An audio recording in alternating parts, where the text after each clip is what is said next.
চেঞ্চাছৰ গুৰুত্বপূৰ্ণ আপডেট লৈ আহিছোঁ।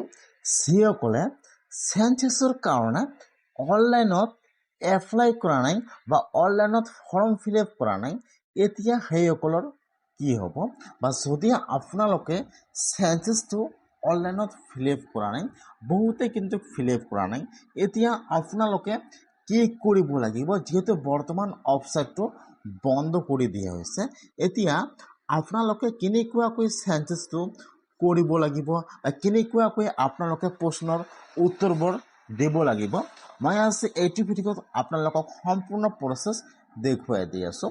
যিহেতু 2 আগষ্টৰ পৰা চেঞ্চাছৰ অনলাইন এপ্লাই আৰম্ভ কৰি দিয়া হৈছে, কিন্তু লাষ্ট ডেট দিয়া হৈছে 16 আগষ্ট।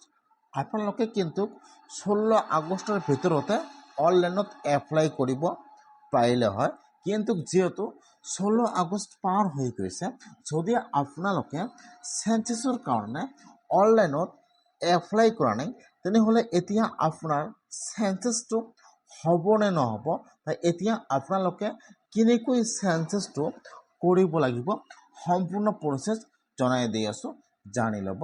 যিসকলে চেঞ্চাছৰ কাৰণে অনলাইনত আবেদন কৰিছিল, যিটো আপোনালোকৰ ৰেফাৰেন্স নম্বৰ ওলাইছে, যেতিয়া আপোনাৰ ঘৰত অফিচাৰে ছাৰ্ভে কৰিবলৈ আহিব, জাষ্ট খালি আপোনালোকে তাক ৰেফাৰেন্স নম্বৰটো দি দিব। আপোনালোকৰ যিবোৰ প্ৰশ্ন আছে সেইবোৰ কিন্তু নুসুধিব, খালি আপোনালোকৰ যিবোৰ ডকুমেণ্ট আছে, যেনেকুৱাকৈ ভোটাৰ ID কাৰ্ড, আধাৰ কাৰ্ড, পেন কাৰ্ড, আৰু আপোনাৰ ঘৰত কিমানজন সদস্য আছে, খালি সেইবোৰ চেক কৰিব। আৰু আপোনালোকে যিবোৰ প্ৰশ্ন অনলাইনত ফিল আপ কৰিছে, সেইবোৰ কিন্তু আপোনালোকক আৰু পোষ্ট নকৰে, খালি আপোনালোকে তাক ৰেফাৰেন্স নম্বৰটো দিলে কিন্তু আপোনালোকৰ নামটো বা আপোনালোকৰ কামটো ভেৰিফাই কৰি দিব। সেইকাৰণে যিসকলে অনলাইনত আবেদন কৰিছে, সেইসকলে খালি ৰেফাৰেন্স নম্বৰ দিলে কিন্তু হৈ যাব। যিহেতু 17 আগষ্টৰ পৰা সকলো গাঁৱে বা সকলো ঘৰে ঘৰে কিন্তু অফিচাৰ সোমাই গৈছে চেঞ্চাছৰ ছাৰ্ভে কৰিবলৈ। মই আজি ট্ৰাই কৰিলোঁ, বহুতো গাঁৱত কিন্তু চেঞ্চাছৰ অফিচাৰ সোমাইছে। অফিচাৰ আহি কিন্তু খালি এটা ঘৰ নম্বৰ দি দিছে, বা আপোনাৰ যিবিলাক ছাৰ্ভে কৰিব লাগে, বা আপোনাৰ ঘৰত কিমানজন সদস্য আছে, বা আপোনাৰ ঘৰত কি কি বস্তু আছে, বা আপোনালোকে আবেদন কৰিছে নে কৰা নাই, সেইবোৰ কিন্তু এতিয়াও সোধা নাই।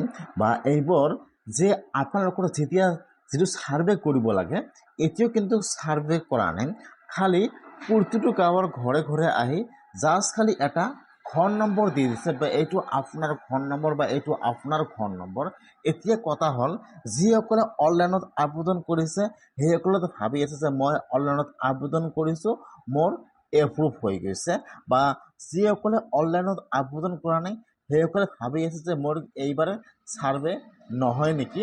এতিয়া যদি আপোনালোকে এনেকুৱা ভাবি আছে, তেনেহ'লে কিন্তু আপোনালোকে একো চিন্তা কৰিব নালাগে। যিহেতু 17 আগষ্টৰ পৰা প্ৰতিটো গাঁৱে গাঁৱে অফিচাৰ সোমাই গৈছে, এতিয়া কিন্তু খালি জাষ্ট ফাৰ্ষ্ট এটা খালি ঘৰ নম্বৰ দি আছে, জাষ্ট খালি এটা চিৰিয়েল নম্বৰ বা ঘৰ নম্বৰ দি আছে। যেতিয়া ঘৰ নম্বৰ দিয়াটো সম্পূৰ্ণ হৈ যাব, তাৰপিছত কিন্তু অফিচাৰ আৰু আপোনাৰ ঘৰত আহি যাব ছাৰ্ভে কৰিবলৈ। যেতিয়া আহিব, যিসকলে অনলাইনত এপ্লাই কৰিছে আগত চেঞ্চাছৰ কাৰণে, জাষ্ট খালি তেওঁৰ যিটো ৰেফাৰেন্স নম্বৰ আছে, খালি ৰেফাৰেন্স নম্বৰটো ল'ব, আৰু আপোনালোকৰ যিবোৰ ডকুমেণ্ট আছে সেইবোৰ দেখি আপোনালোকৰ ৰেফাৰেন্স নম্বৰটো ভেৰিফাই কৰি দিব। আৰু যিসকলে চেঞ্চাছৰ কাৰণে আগতে অনলাইনত এপ্লাই কৰা নাই, এতিয়া কিন্তু আপোনালোকৰ কিছুমান প্ৰশ্ন আছে আপোনালোকক সুধিব, যেনেকুৱাকৈ আপোনাৰ ঘৰে আপোনাৰ ৰুম কেইটা আছে, আপোনাৰ লেট্ৰিন আছেনে নাই, অথবা আপোনালোকৰ কল আছেনে নাই, আপোনাৰ গেছ চিলিণ্ডাৰ আছেনে নাই, আপোনাৰ ঘৰত কিমানজন সদস্য আছে, আপোনালোকক কিন্তু সকলোবোৰ প্ৰশ্ন সুধিব। যিসকলে অনলাইনত আগতে এপ্লাই কৰিছে, সেইসকলে নিশ্চয় জানে যে তাত সেইবোৰ প্ৰশ্ন দিয়া আছিল। যেনেকুৱাকৈ আপোনালোকে যিসকলে আগত অনলাইনত আবেদন কৰিছে, তাত যিবোৰ প্ৰশ্ন দিয়া আছিল, এতিয়া কিন্তু আপোনালোকে সেইবোৰ প্ৰশ্ন আপোনাৰ ঘৰত আহি অফিচাৰে সুধিব। আপোনাৰ যিবিলাক বস্তু আছে সেইবোৰ ক'ব আছে, আৰু যিবিলাক বস্তু নাই আপোনালোকে ক'ব নাই। যেনেকুৱাকৈ আপোনালোকে অনলাইনত আগতীয়াকৈ ফৰ্ম ফিল আপ কৰিছিল, ছেমকৈ কিন্তু আপোনাৰ ঘৰত আহি ছাৰ্ভে কৰিব আৰু আপোনালোকৰ সকলো ডকুমেণ্ট চেক কৰিব যে আপোনালোকে নাগৰিক হয় নে নহয়। এতিয়া যিসকলে অনলাইনত আগত ছাৰ্ভে বা চেঞ্চাছটো অনলাইনত ফৰ্ম ফিল আপ কৰা নাই, সেইসকলে একো চিন্তা কৰিব নালাগে। আপোনালোকে চেঞ্চাছৰ পৰা বাদ পৰা নাই।